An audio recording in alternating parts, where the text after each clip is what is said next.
Mentor ए के सिंह। और आज फिर हम अपने बीलीव की तैयारी करेंगे और बीलीव में हम कहीं ना कहीं अपने जो BLIS 01 की तैयारी है, यानी कि BLIS 01 का कंप्लीट कर रहे हैं। और BLIS 01 में हमने क्या देखना है, यानी कि हम यूनिट 3 और लेसन नंबर 9 तक कंप्लीट कर चुके हैं।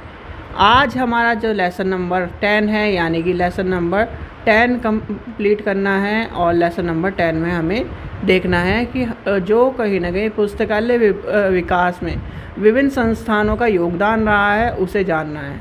और कहीं ना कहीं जो आपको लेसन के बाद जो क्वेश्चन आंसर कराए जा रहे हैं उनको जिस तरह बताया जा रहा है आप लिख कर रख लीजिए। आपको जो पढ़ाया जा रहा है वो कहीं ना कहीं इम्पोर्टेंट है। और आपके जो क्वेश्चन आंसर, यानी कि आपको पढ़ाया आपके समझ में आ गया, क्वेश्चन आंसर कराए, क्वेश्चन आंसर आपने सारे लेसनों के लिख लिए, तो उससे क्या होगा, आपको बेहतर तैयारी मिलेगी। और कहीं ना कहीं जब आप बीलीव का पेपर देने बैठोगे, बीलीव का असाइनमेंट करने बैठोगे, जब आपने ये सिर्फ 2 चीज़ कर ली, असाइनमेंट और बीलीव के जो आपको क्वेश्चन आंसर करा रहे हैं, यानी कि असाइनमेंट जब करेंगे आएगा आपको तब करवा देंगे हम, और कहीं ना कहीं आपका ये हो जाएगा, तो आपको कोई भी 60-70% से ऊपर लाने से नहीं रोक सकता। और ये छोड़ दीजिए, आप परसेंटेज को छोड़ दीजिए, जब आपको सारी चीज़ें पता होंगी, जब आप एज ए लाइब्रेरियन बन के लाइब्रेरी में जाओगे तो आप क्या कर पाओगे, सारी चीज़ों को कवर कर पाओगे। सामने वाला आप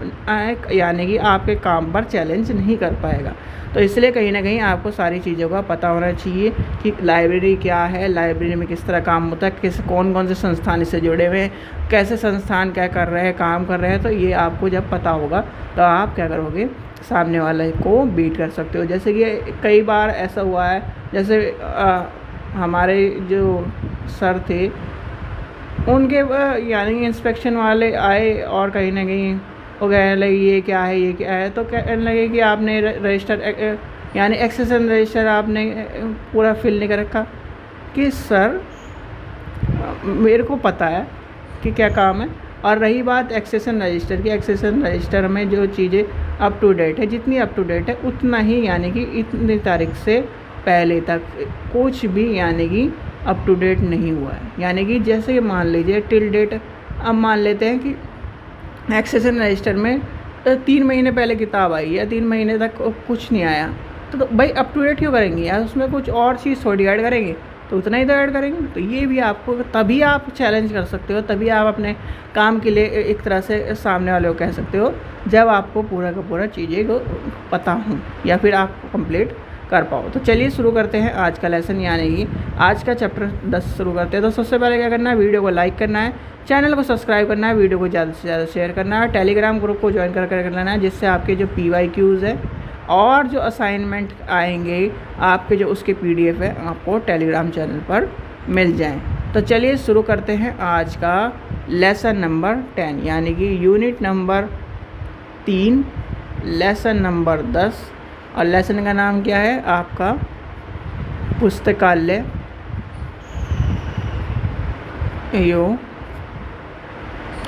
के विकास में विभिन्न भारतीय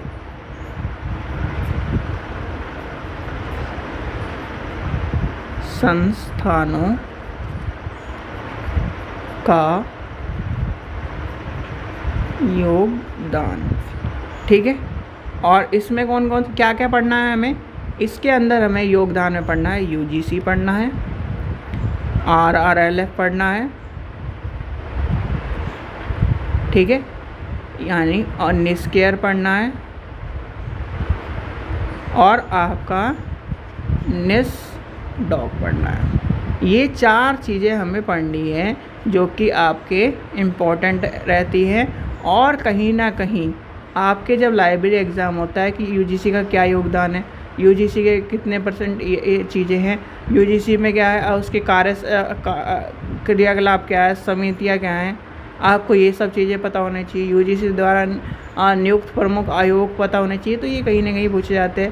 RRLF की फुल फॉर्म पूछ लेगा आपसे, या फिर RRLF के योगदान क्या हैं, RRLF के कार्य क्या है, तो ये सब चीज़ें जब आपको पता होंगी तभी आप लिख पाओगे एज ए, यानी लिखने के लिए आपको बेली में और कहीं ना कहीं मल्टीपल चॉइस में आपका लाइब्रेरी के एग्ज़ाम में। तो ये दोनों चीज़ जब आप कवर कर पाओगे तभी यानी कि लेके चल पाएंगे। आज हमें क्या जानना है, आज हमें सबसे पहले हम लेके चलेंगे यूजीसी को। क्या लेके चलेंगे? यूजीसी को। तो आज हम क्या करेंगे, यूजीसी के बारे में पढ़ेंगे और यूजीसी के चीज़ों को जानेंगे। तो यूजीसी आपके ये पता होना चाहिए, यानी कि यूनिवर्सिटी ग्रांट्स कमीशन, यानी कि विश्वविद्यालय अनुदान आयोग। इसकी फुल फॉर्म क्या है? विश्वविद्यालय, इंग्लिश में लिख देता हूँ क्योंकि इंग्लिश में ही आपको पता होनी चाहिए। University GRAN grants commission, full form सबकी याद कर लेना, क्योंकि जब भी आप भी के बाद अपने लाइब्रेरी का एग्ज़ाम दोगे तो फुल फॉर्म आपको पता होनी चाहिए। अब यूजीसी क्या है, किस तरह से आई, किस तरह से आपका कार्य कर रही है, तो ये सब चीज़ें आपको पता होनी। देखिए, सबसे पहले आती है राधाकृष्ण कमेटी। क्या आती है? राधा कृष्ण आयोग, ठीक है। राधा कृष्ण आयोग आ गया। कब आया ये? 1948 में। अब राधा कृष्ण आयोग के द्वारा भारत सरकार ने 1953 में विश्वविद्यालय अनुदान आयोग की स्थापना करी थी। क्या करी थी? 1953 में यूजीसी की क्या करी? स्थापना करी। याद करना, पहले स्थापना होगी, स्थापना करी। और उसके पश्चात 1956 में विधेयक पारित हुआ और संसद में क्या कर दिया? इसे मान्यता दे दी। कब दे दी? 1956 में यूजीसी को विधेयक पारित कर मान्यता दे दी। तो ये चीज़ें आपको पता होनी चाहिए सबसे पहले, ठीक है। कब आया? राधाकृष्ण कमेटी के द्वारा इसमें 53 में क्या स्थापित हुई और फिर क्या हुआ? संसद द्वारा इसे क्या मिल गई? मान्यता मिल गई।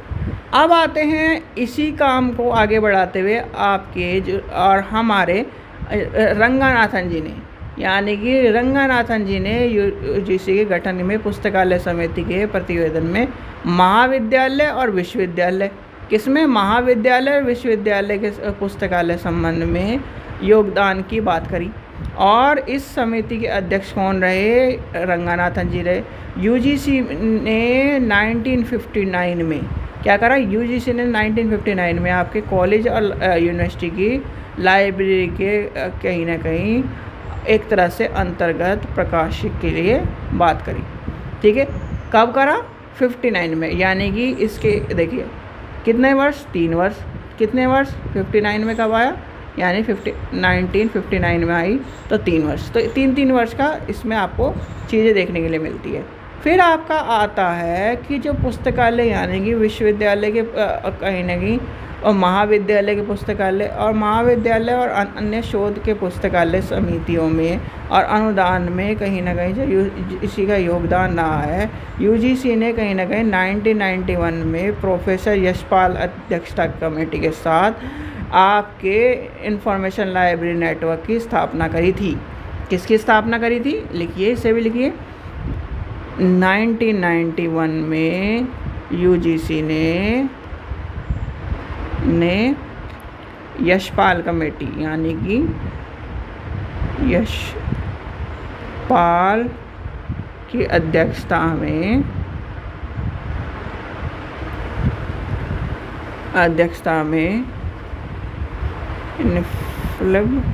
नेट की स्थापना करी, ठीक है। ये आपको पता होना चाहिए। और इसका उद्देश्य क्या था? शैक्षणिक पुस्तकालय का विकास। क्या उद्देश्य था? शैक्षणिक पुस्तकालय का विकास। तो शैक्षणिक पुस्तकालय का विकास कौन कर रहा है? यूजीसी क्या है। और यूजीसी क्या कर रही है? देखिए, यूजीसी क्या कर रही है? आपके ओवरऑल यूनिवर्सिटी को क्या है? ग्रांट दे रही है। यूजीसी क्या कर रही है? ओवरऑल यूनिवर्सिटी को मान्यता दे रही है। यूजीसी क्या कर रही है?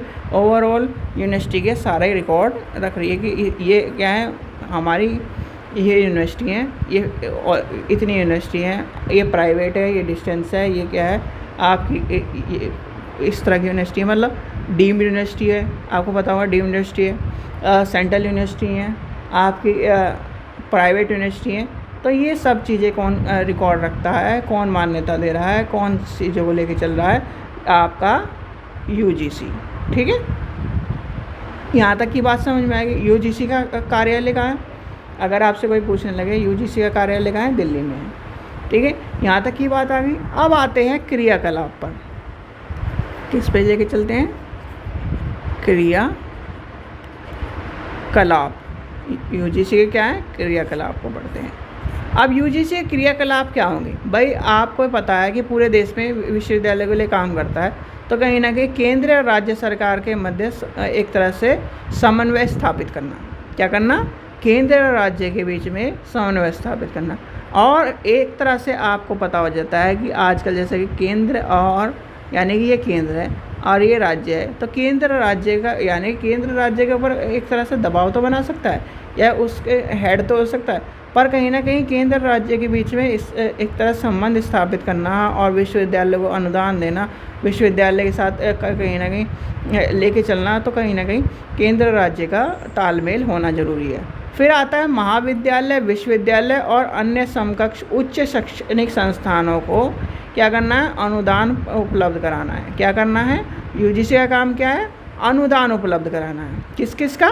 यानी कि आपके कॉलेज का, यूनिवर्सिटी का और अन्य समकक्ष यानी कि उसके जैसे समकक्ष उच्च संस्थान, जो उच्च संस्थान है उनको अनुदान कराना है।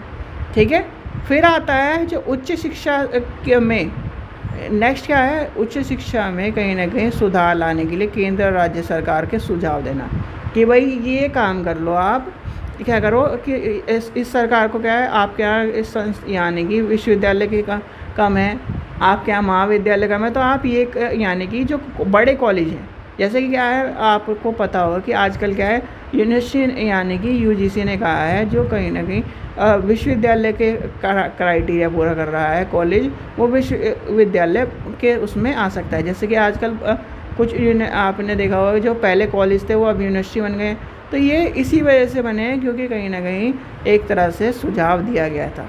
तो ये सब चीज़ें भी आपको पता होना चाहिए एज ए लाइब्रेरियन। ठीक है, फिर आती है शिक्षकों की नियुक्ति हेतु आवश्यक शैक्षणिक और अन्य योजना निर्धारित करना। आपने जब भी देखा होगा ऐड में लिखा होगा क्या होगा? यूजीसी यानी कि यूजीसी रूल्स के अनुसार या यूजीसी एलिजिबिलिटी के अनुसार। अब यूजीसी की एलिजिबिलिटी आप कहाँ ढूंढोगे? यूजीसी की एलिजिबिलिटी ये हो गई यूनिवर्सल, ऑल ओवर इंडिया में एक यानी कि क्या है आपके प्रोफेसर बनने के लिए या फिर इस तरह के पीएचडी होल्डर या नेट आपका क्वालिफाई होना चाहिए, यही तो है एलिजिबिलिटी। तो इस तरह की चीज़ें आपका यूनिवर्सल चल रही है। फिर आता है उच्च शिक्षा के विकास हेतु राष्ट्रीय और अंतर्राष्ट्रीय मानकों का क्या क्या है? परिपालन और निर्धारण करना। कि आपने ये देखा होगा कि हमारे इंडिया में, चलो एक चीज़ आपको बताता हूँ, आपने क्या है यानी कि आपने नीट की एग्ज़ाम की बात सुनी है। नीट का एग्ज़ाम किस लिए कराया जाता है? मेडिकल के लिए। फिर उसके बाद जो बच्चे कर रहे हैं एमबीबीएस कर रहे हैं या फिर आपका बीडीएस कर रहे हैं, बीडीएस कर रहे हैं या ठीक है, ये दोनों चीज़ें कर रहे हैं। ये क्या कर रहे हैं? इंडिया से कर रहे हैं। ये बच्चे क्या कर रहे हैं? इंडिया से कर रहे हैं। और कुछ बच्चे यही कोर्स क्या कर रहे हैं? बाहर से करके आ रहे हैं, यानी कि अदर कंट्री से करके आ रहे हैं, अदर कंट्री ठीक है, अदर कंट्री करके आ रहे हैं। तो उन अदर कंट्री वालों के लिए एक एग्ज़ाम रखा जाता है। क्या रखा जाता है? एक एग्ज़ाम रखा जाता है जिससे वो वहाँ के सिलेबस को यहाँ के सिलेबस से कहीं ना कहीं मैच करा जा सके। जैसे कि आपका मान लीजिए आप ने बिलीव कर ली, आप कहीं फ़ॉरेन जा रहे हो, तो वहाँ के क्या है, वहाँ के एलिजिबिलिटी और यहाँ की एलिजिबिलिटी मैच करने के लिए वहाँ पे एग्ज़ाम करवाया जाएगा।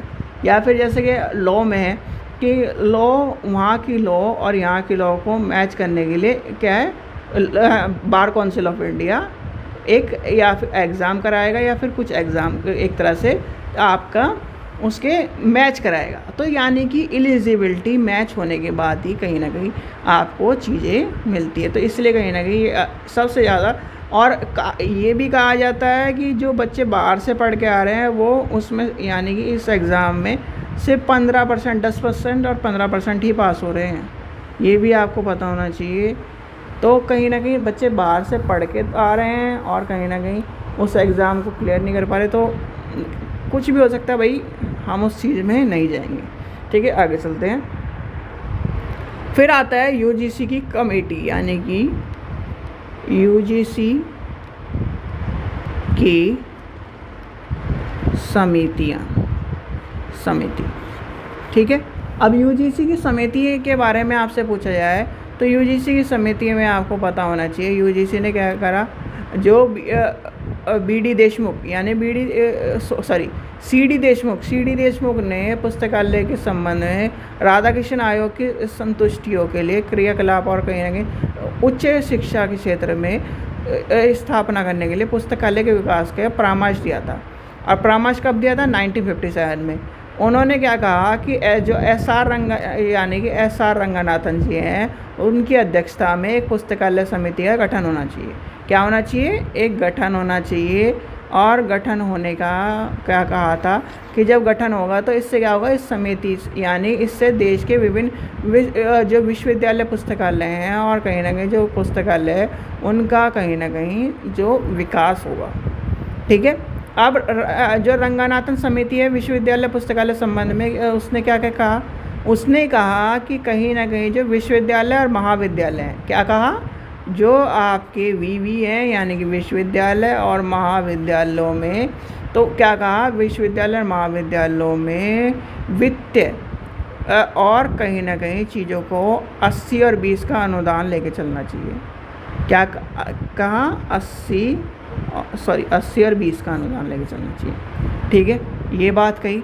फिर नवीन विश्वविद्यालय पुस्तकालय प्रारंभ हेतु ग्रंथ संग्रह हेतु आयोजन होना चाहिए। स्नातकोत्तर विभाग में कहीं ना कहीं और नवीन विकास, एक तरह से विकास के लिए प्रावधान होना चाहिए। अध्यक्ष के प्रति रुचि होनी चाहिए। पुस्तकालय का चयन होना चाहिए। पुस्तकालय का कहीं ना कहीं पुस्तकालय के शिक्षण की पद्धति होनी चाहिए। शोध शक्ति संरक्षण होना चाहिए। विश्वविद्यालय पुस्तकालय में प्रलेखन होना चाहिए। विश्वविद्यालय और महाविद्यालय में शिक्षकों के समकक्ष पुस्तकालय अध्यक्ष का वेतन होना चाहिए। ये ध्यान रख लेना, यूजीसी ने ही यानी यूजीसी समिति में ही आपके जो कहीं ना कहीं यानी टीचर का और आपके लाइब्रेरियन का वेतन एक जैसा होना चाहिए। ये बात कहीं ना कहीं आपकी कही गई थी। और इसीलिए आज भी आप देखते हो कि जब आपकी वैकेंसी निकलती है, जब भी आपकी टीचिंग यानी कि मान लीजिए आपका इंटर कॉलेज जिसे कहते हैं, आपके कॉलेज स्कूल में वैकेंसी निकली यानी कि 1 से 12 तक के स्कूल में वैकेंसी निकली, तो वहाँ पर क्या लिखा मिलता है? लाइब्रेरी टीचर, यानी लाइब्रेरी टीचर मिलता है आजकल लिखा हुआ। ठीक है, वो इसी बदौलत है कि आपको लाइब्रेरी का और कहीं ना कहीं टीचर का वेतन एक समान है, एक ही क्या है कैटेगरी में रखा गया है, स्पोर्ट्स टीचर। ठीक है, ये ध्यान रखना, ये आपको एज ए लाइब्रेरियन पता होना चाहिए लूपहोल्स। ठीक है, फिर आता है पुस्तकालय भवन का निर्माण और उसके उपकरण और कहीं ना कहीं उसके मानकों का निर्धारण करना, जो रूल्स एंड रेगुलेशन है उसकी बात भी आपको पता होना चाहिए। ठीक है, ये सब चीज़ें कहीं ना कहीं आपके एग्ज़ाम में आपको देखने के लिए मिलेंगी, और जब आप देखोगे तब आप समझोगे कि ये छोटी छोटी चीज़ें कहीं ना कहीं 1-1, 2-2 नंबर में आपको लेकर बैठ रही हैं। क्योंकि सबसे ज़्यादा बच्चे क्या करते हैं, इसी में परेशान होते हैं कि यूजीसी क्या हुआ, ये 80-20 वाला क्वेश्चन आ चुका है, तो 80-20 वाला किसने दिया था, यानी 80-20 आपका किसने दिया है, ये सब चीज़ इस तरह पूछी जाती है।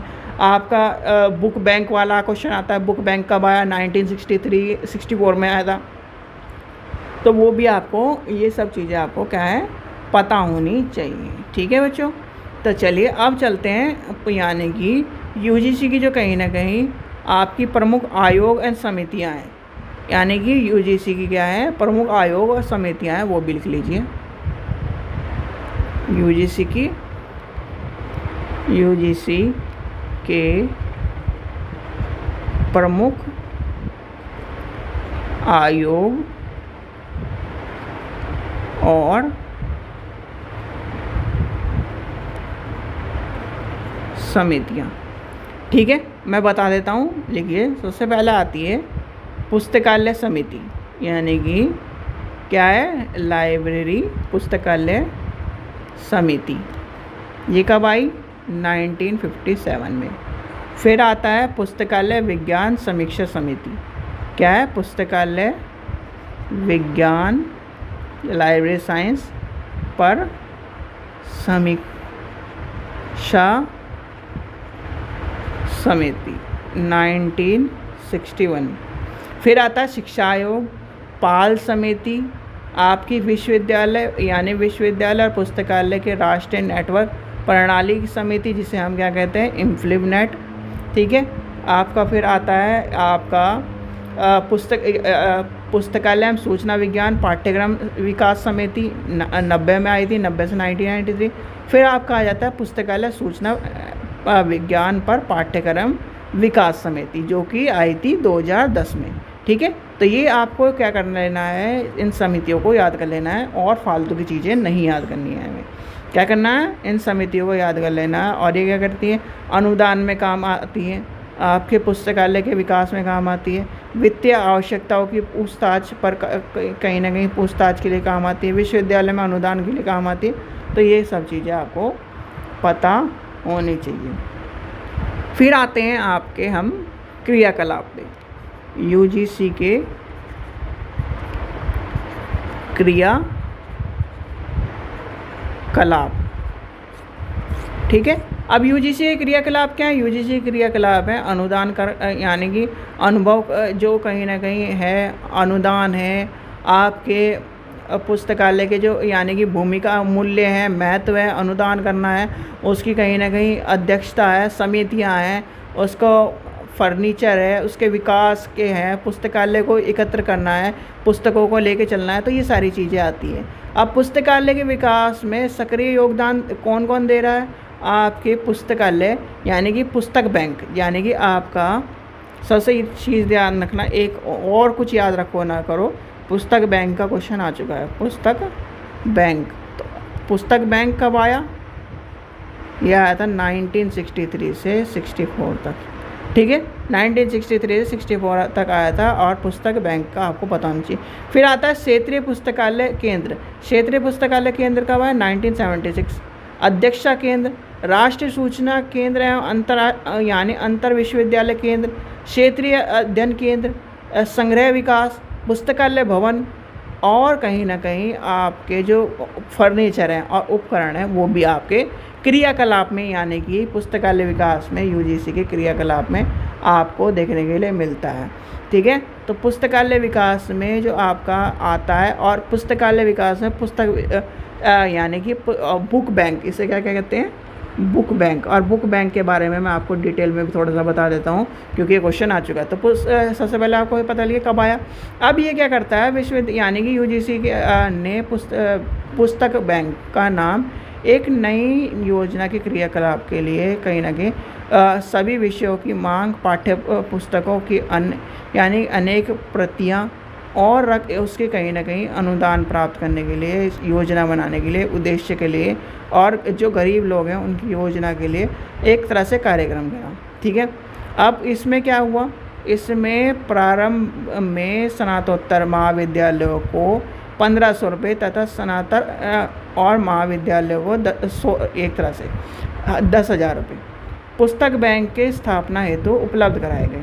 कब कराए गए, और ये आपके 1975 में पूर्व विश्वविद्यालय अनुदान आयोग ने इसकी यानी कि उन महाविद्यालयों को जो 75% अनुदान प्राप्त कर रहे हैं, जो महाविद्यालय एक तरह से एनरोल हैं और छात्रों की संख्या जिसमें 25% एक तरह से है, तो उनके लिए कार्यक्रम करे गए। और ये किस तरह चलते हैं, देखिए आवंटन कैसे हुआ, जिसमें 1 से लेकर 25 तक हैं, यानी कि 250 है 8,000, 200 यानी कि 251 से 500 तक हैं 10,000, फिर आपका 501 यानी कि 501 से 1000 है, उसमें क्या हुआ आपके 15,000 1001 से लेकर 1500 तक के 20,000, 1501 से लेकर यानी 1501 से लेकर 2000 तक आपके 25,000, और लास्ट आपका बचता है 2000 से ऊपर तक के 30,000। तो इस तरह से आपका लेके चला गया, और यहीं पर आपका पता होना चाहिए ये कमेटी कब आई, यानी कि 25% से संतुलन अनुदान देने की सहमति की बात करेगी, यानी 75 में ये काम हो गया था, ठीक है। और 75 में ही कहीं ना कहीं आपके जो छात्र था महाविद्यालय में क्या गया, प्रति छात्र के 60 रुपये का सहयोग जो क्या करा गया, बात करी गई थी। क्या करना, 60 रुपये का सहयोग की बात करी गई थी, जो जैसे आपको मैंने पहले बताया था ना वो रेशियो वाला, वैसे ही क्वेश्चन आपको ये क्वेश्चन पूछा जाता है, ठीक है। चलिए आगे चलते हैं, आगे देखते हैं आपके पुस्तकालय के, यानी कि इसी में सारे के सारे फर्नीचर, इसी में सारा का सारा पुस्तकालय की चीज़ें, और कहीं ना कहीं आपकी चीज़ें आपको देखने के लिए मिलती हैं। तो पुस्तकालय यानी कि यूजीसी ने इसमें बहुत योगदान दिया है, और कहीं ना कहीं आपके पुस्तकालय भवन की बात, पुस्तकालय उपकरण की बात, पुस्तकालय फर्नीचर की बात, आपके पुस्तकालय फर्नीचर किस तरह से आएंगे, कैसे उसको अनुदान मिलेगा, पुस्तकालय आपको किस तरह से लेके चला जाएगा, पुस्तकालय द्वारा भवनों का क्या है, उसके योजना क्या है, मानक क्या है, एक मानक याद कर लेना, हाँ मानक वाला क्वेश्चन आता है। और जो भी यूजीसी नेट की तैयारी कर रहा है वो यूजीसी नेट के प्रीवियस ईयर ले सकता है। अच्छा, आप मानक का याद कर लो, मानक लिख लीजिए, इसे कहते हैं, आपको मिलेगा भवनों का मानक, लिखिए इसे, उसे कहते हैं मानक भारतीय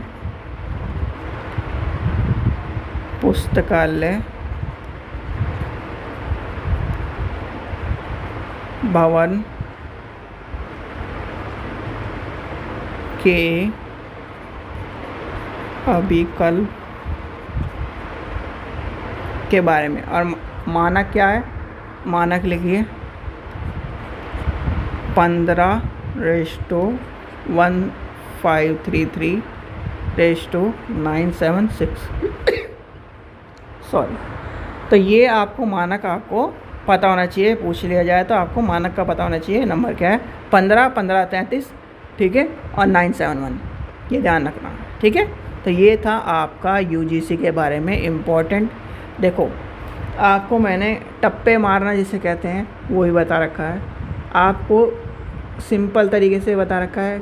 किसी भी लाइब्रेरी के एग्ज़ाम में, यानी कि थ्योरी एग्ज़ाम में अगर आपको लिखना पड़ जाए तो कुछ पॉइंट तो मैंने आपको ऐसे बता रखे हैं जो आपको किस यानी कि सब लाइब्रेरी की आपके क्वेश्चनों में ऐड कर सकते हो।